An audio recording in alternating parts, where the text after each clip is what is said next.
Welcome, and thank you for joining us today. You are listening to a calm, clear, and responsible local news briefing, prepared to inform, to explain, and to present verified developments from Pattaya, Chonburi, and surrounding areas. Our focus today is public safety, urban order, accident prevention, and proactive law enforcement.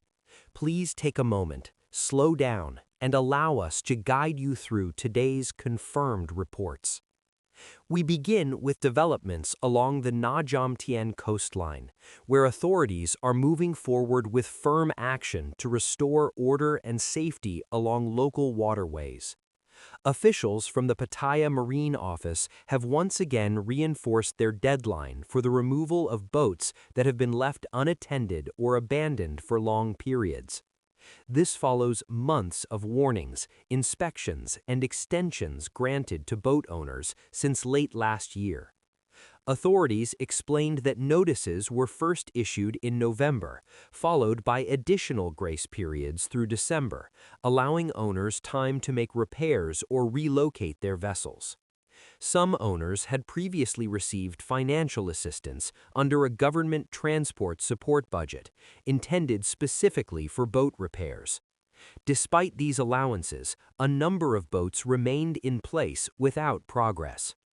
On the morning of January 28th, officials from the Marine Department, working alongside the Na Jomtien Subdistrict Municipality, conducted a site inspection after receiving multiple complaints from local residents. Residents reported that several boats had been left idle for extended periods, many in visibly poor condition.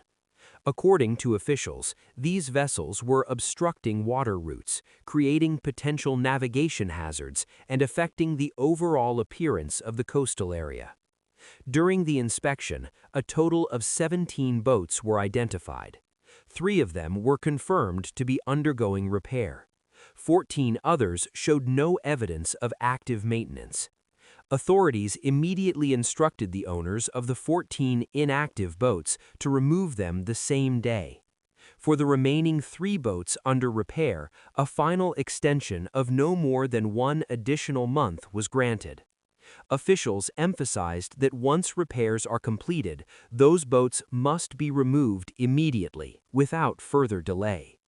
The Marine Office stated that these measures are necessary to prevent water-related accidents, improve safety for both residents and tourists, and maintain the area's long-term sustainability.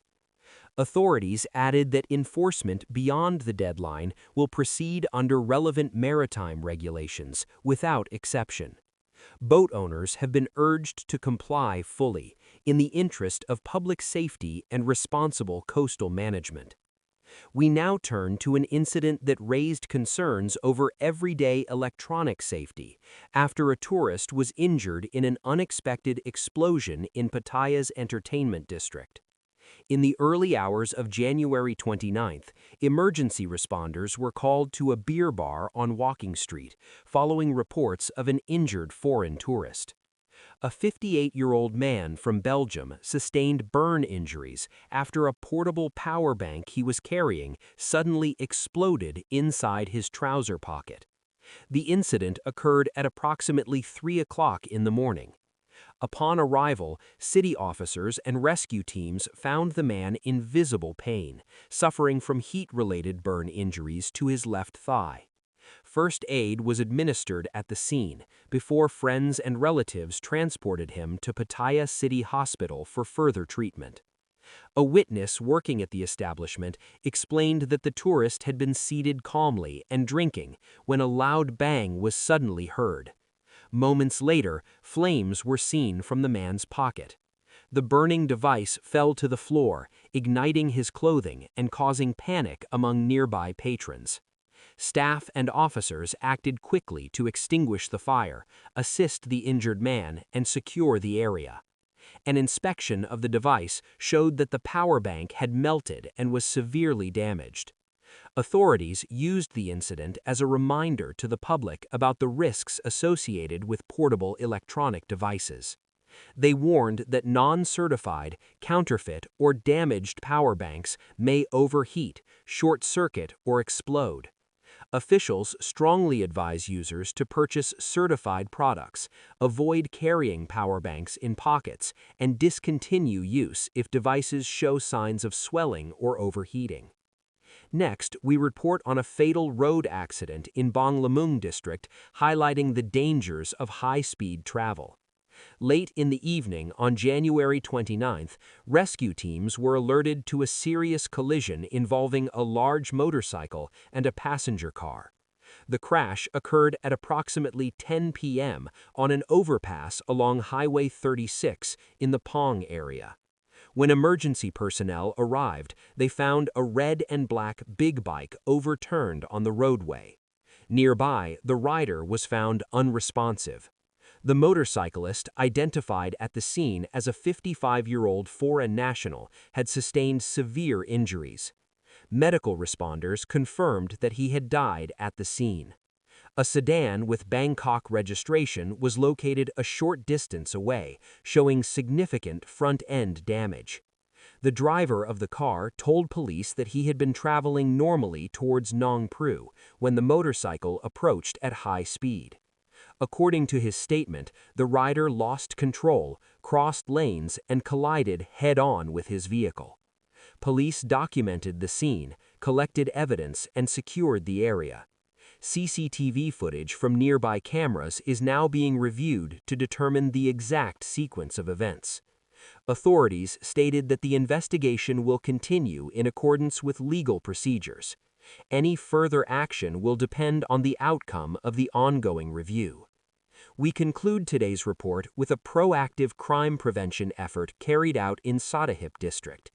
With gold prices continuing to rise, local police have intensified preparedness to protect high-risk businesses. On January 29th, officers from Sattahip Police Station conducted a full-scale simulation exercise, rehearsing a response to an armed robbery at a gold shop. The drill was designed to test speed, coordination, and tactical response under realistic conditions. The operation prominently featured the station's Rapid Mobile Unit, a special operations team trained to respond to serious criminal incidents. Under the supervision of senior officers, the unit demonstrated rapid deployment, effective communication, and controlled containment of the simulated threat. Motorized patrols, motorcycle units, and tactical officers worked together to secure the area within the designated time frame. Authorities explained that such drills are conducted regularly, especially during periods when valuable commodities attract increased criminal risk. The exercise aimed to strengthen readiness, deter potential offenders, and reassure business owners and residents. Authorities emphasized that prevention, training, and visible preparedness remain key elements of community safety. And with that, we conclude today's local news briefing. Thank you for taking the time to stay informed. Thank you for watching, and we look forward to bringing you further verified updates. Stay safe and have a good day.